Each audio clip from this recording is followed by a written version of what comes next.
All right, let's get down to business. We're talking CFP rankings first. Like I said, they have just dropped, and we have them fresh off the press right here. Yep, we went old school. We wrote it all down. We're going to tell you the top 25, and then we're going to talk about the biggest question marks, the biggest scenarios, the biggest things that could happen from now until conference championship weekend and the Sunday of college football playoffs final ranking. So at number 1, no surprise here, it is Ohio State. At number 2, it's Indiana. Those two match up in the Big Ten championship. At number 3, we got one of the SEC title contenders in Georgia. Texas Tech is at number 4. 5 is Oregon. 6 is Ole Miss.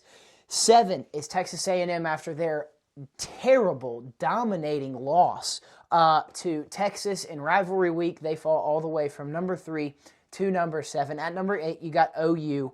At number 9, you got Alabama playing the other counterpart in the SEC championship. Number 10, Notre Dame. Number 11, BYU, one of the Big 12 representatives in their championship game, playing number 4, Texas Tech. So we've got some great matchups within the top 12 already this conference championship weekend.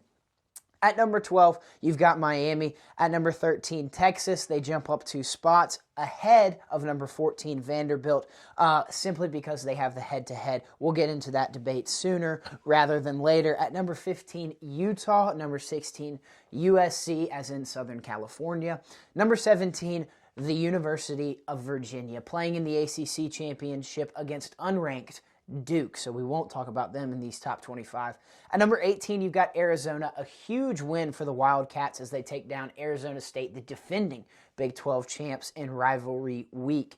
At number 19, you've got Michigan. Number 20, Tulane, playing for the American Conference Championship. Number 21, Houston. Number 22, Georgia Tech. Interesting pull right here. Georgia Tech was number 23 last weekend, and they lost to Georgia and jumped up in the CFP rankings. At number 23, you've got Iowa. At number 24, you got North Texas playing Tulane in the American Conference Championship. And number 25, James Madison. Yes, the fighting presidents, if you will. James Madison playing in the Sun Belt Conference Championship this coming weekend against unranked Troy. So, we've got some major talking points to get to in this college football playoff rankings reveal. And the first, and what has to be the first, is the ACC Doomsday. The ACC is in peril right now because of one of the representatives that we aforementioned, and that is Duke. The 7-5 Blue Devils are playing for the conference championship in the Atlantic Coastal Conference. If Duke wins, it all goes to hell in a handbasket. It all goes to the absolute toilet. It is a dumpster fire in that conference, and they potentially have no one representing that conference in the college football playoff. Duke would not be going to the college football playoff thanks to them being 7-5. They would not jump some group of 5 conference champs, so they would not be the ACC representative as the conference champ in the 12-team field. So you get these 2 group of 5 champs, and we're going to break it down, but what we have is Tulane and North Texas, who are both ranked now, playing for the American Conference. Whoever wins that is in. Then you've got James Madison playing Troy in the Sun Belt Conference. If James Madison wins that and Duke wins the ACC championship, you've got James Madison jumping an ACC conference champ and going to the 12-team field. It's absolutely bonkers. It's absolutely nuts. We really don't know how to think about it. But what I can tell you is this. When the college football playoff expanded to 12 teams, this is not what they had in mind. They did not have in mind for a Power 4 conference champ to be left out. Now, if there's only one thing we know about college football, it is that you can expect the unexpected. And so, with this 12-team field, with the format that it lies, that is present today, you have a potential ACC champ that will not go to the college football playoff, and 2 group of 5 champions will. Like I said, it's bonkers. Now, if Virginia wins, they're the number 17 team. They will, in fact, go. They are ranked ahead of both Tulane and North Texas and the potential Sun Belt champions in James Madison. So if Virginia wins, they keep the ACC alive, and they go to the playoff. But what does this do to the field in terms of Miami? Now, if you're a casual college football knower, or if you're an avid college football knower, if you watch every single week, if you watch to the degree of how I watch it, then you will probably realize that Miami is the best team in the ACC. However, they took 2 losses to SMU and Louisville earlier this year, and they will not be playing for the ACC championship thanks to those 2 losses. Duke and Virginia, obviously, in the game, so they got the go-ahead thanks to their records in conference play. So, this leads us to the debate of Notre Dame and Miami. Now, if you think back to week 1, you might remember that Notre Dame lost to Miami. However, the Fighting Irish are ranked ahead of Miami in the college football playoff, and they have been in every single edition of the college football playoff rankings thus far. This is the 5th edition of those rankings. So the committee has realized that they screwed up. They screwed up from the get-go in the initial rankings. They put Miami, after their 2 losses to Louisville and SMU, as the number 18 team. Notre Dame was comfortably in the playoff at this time, and they still are. They have continued to win, but so has Miami since that. However, Miami has done it in a very, not unimpressive way, but kind of flying under the radar way, if you will. Miami has played nobody, essentially, except for Pitt this past weekend in rivalry week. Well, after that initial 18th spot in the initial college football playoff rankings, Miami just quietly moved to number 15 in the country in the next edition of it. They did nothing. They played nobody. It was absolutely asinine to see them jump after beating a nobody. I think it was a terrible Wake Forest team. I can't remember who exactly it was. You'll have to fact check me. But they jump up to number 15. And since then, they've just kind of eked their way up the college football playoff rankings. But Notre Dame has consistently still been far, far ahead of them in the college football playoff 12-team field.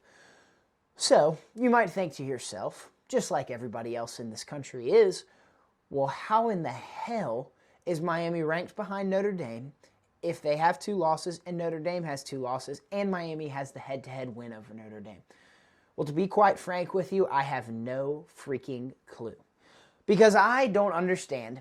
If the head-to-head is the main criteria in which these college football playoff committee members are ranking these teams, then Miami should be ahead of Notre Dame. They've got the same exact amount of losses. Now, I know Notre Dame's losses are better losses, but why even play the game on a Saturday like they did earlier this year? It was actually a Monday when they played. It was Labor Day. But why play the game if Miami isn't going to be rewarded for beating this Notre Dame team? I still have no idea. But what the committee doesn't understand, and what they have, quite frankly, screwed themselves on, and what will haunt them on Sunday morning when they have to put out these final rankings, is the cause and effect of doing this for the future of college football. So think back to a few weeks ago when the SEC was playing a bunch of cupcakes ahead of rivalry week, right? Everybody's mad because, Georgia's playing Charlotte. Alabama's playing Illinois State. Somebody, I don't even know. Auburn's playing Mercer. All these SEC teams are playing get-right games for rivalry week.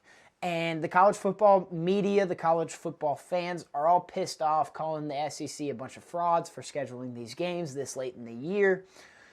Well, if the committee does this, if they put Notre Dame in over Miami, leaving Miami out of the 12-team field, they will have started a chain reaction of these big-time schools not scheduling these marquee matchups in non-conference play.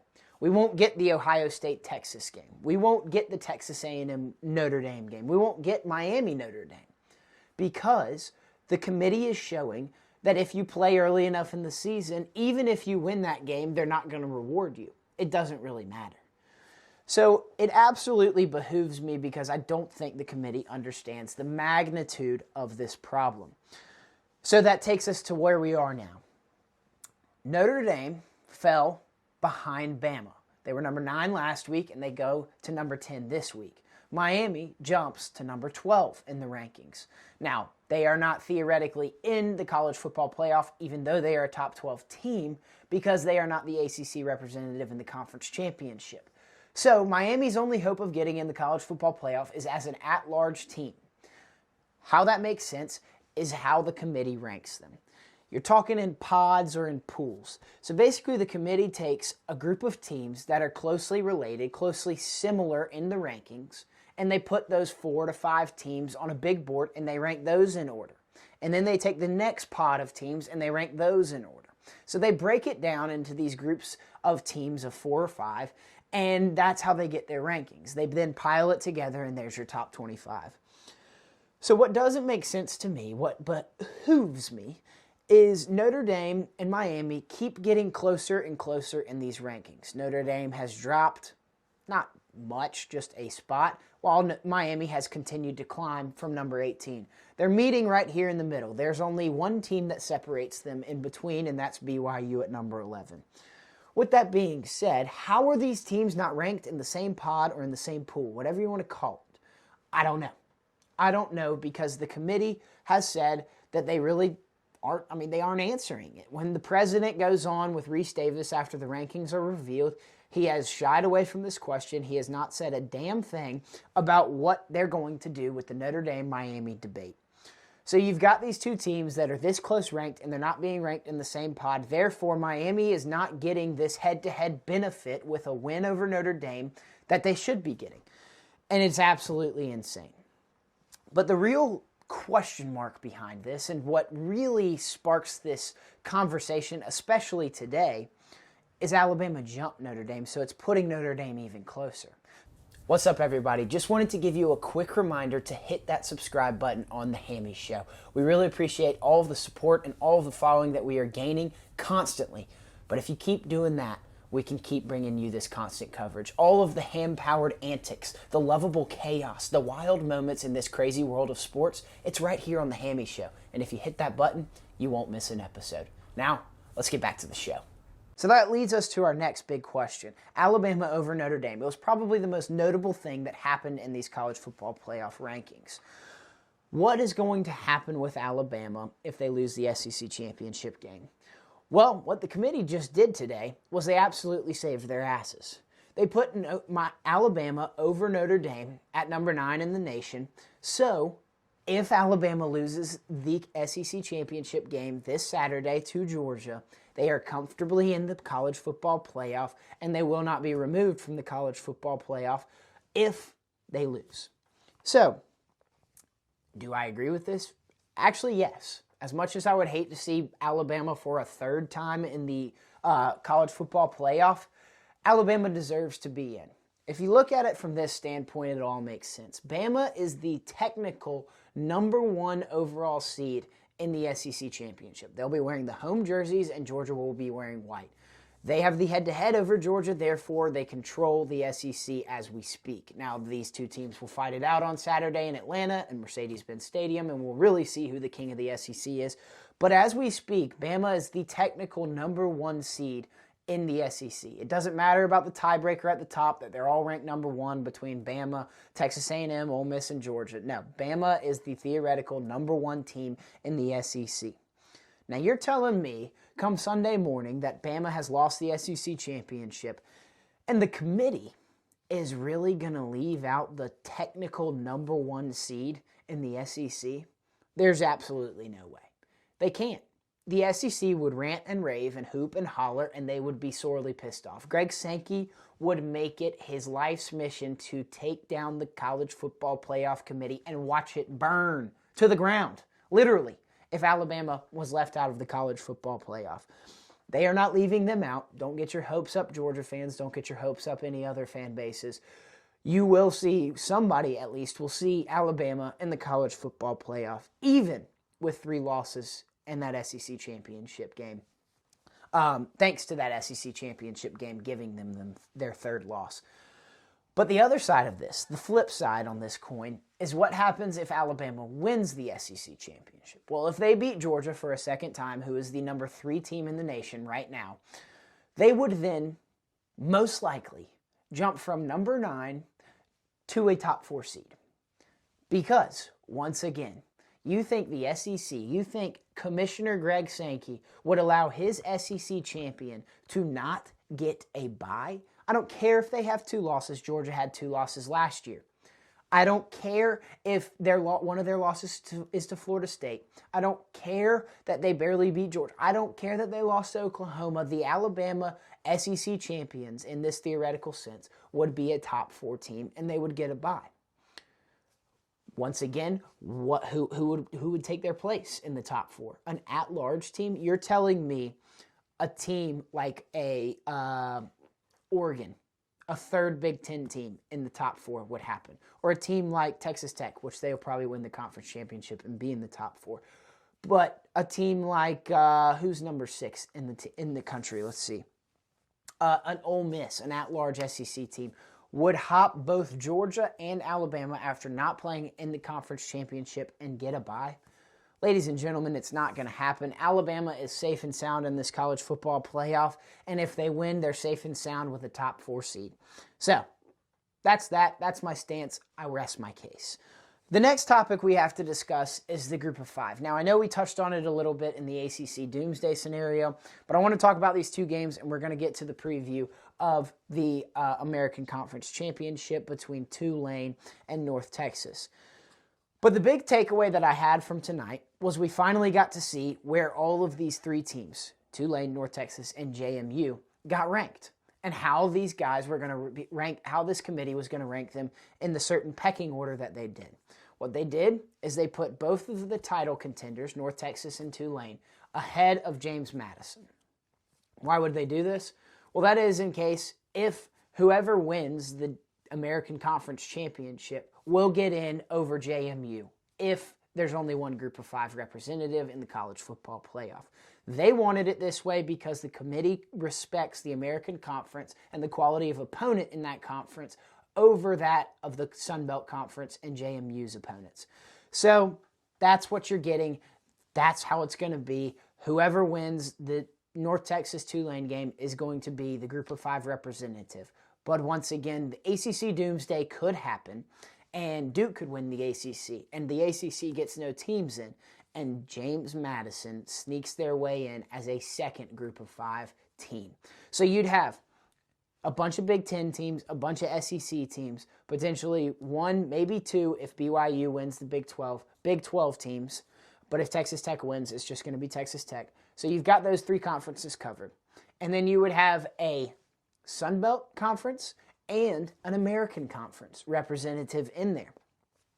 Absolutely bonkers. Guess what I didn't say? There's no ACC, and there's also an independent in Notre Dame in that conversation. It could get wild, and the ACC is going to throw a fit if this all happens. So, ladies and gentlemen, that's that. That's the group of 5 conversation. The final point I have on these rankings that really struck my attention was Vandy and Texas. I feel so bad for Vanderbilt, for Diego Pavia, for Clark Lee, for all of those guys, Eli Stowers. Man, Vanderbilt has the best season in program history. They go 10-2. Their only losses come to Texas and Alabama, 2 premier programs in the SEC and the entire college football landscape. And Vandy gets left out. They are completely out of contention. There is nothing, no chaos that can really create a scenario for the Commodores to jump into that 12-team field. But the craziest part is Texas hopped them. Now, you're probably wondering, well, why is that crazy? Texas beat Vanderbilt, and you're all on your high horse about the head-to-head competition and all that good stuff. Well, Texas has 3 losses. So here's my stance on the head-to-head debate. In the Notre Dame-Miami debate, it's very, very valid because both of those teams have the exact same record. They're both 10-2, and they're not playing in conference championships. So they're done. Their seasons are set in stone. Vandy and Texas's are set in stone too because they're not playing in the SEC championship. But Vanderbilt is 10-2, and Texas is 9-3. I think the one extra loss, I don't care if you have the head-to-head, should put you behind them. You look at the other teams in the top 12. Georgia has 1 loss, but they lost the head-to-head to Alabama. Alabama has 2 losses, and they're far, far behind Georgia. So it confuses me that Vanderbilt isn't going to get the go-ahead over Texas as a 10-2 team versus Texas's 9-3. Now, I know everybody that's a Texas homer is going to come at me and be like, well, Texas played or beat 3 top 10 opponents. I get that. I totally get that. But you lost to Florida. You got boat raced by Georgia. And I know it was at the beginning of the season, but you got beat by 7 at Ohio State. I know that's a great a great loss, and it's a tough environment, and you should get a reward for playing a tough non-conference game, but you lost all 3. And at the end of the day, I think 3 losses should be a lesser-ranked team than a 2-loss team. So there's my my stance on it. There's my college football playoff rankings discussion. It was a crazy one. It really was. We've seen, some very little movement in the recent weeks just because of rivalry week. We saw mainly the favorites win, except for Texas A&M drops. We also saw, some close ones and stuff, but largely little movement. The weekend going into rivalry week, that prior rankings, we saw very little because of the cupcake schedule that these teams were playing. So you never know what's going to happen. And chaos, which is a guarantee in college football, could happen. And Sunday could be a rude awakening for this college football playoff committee.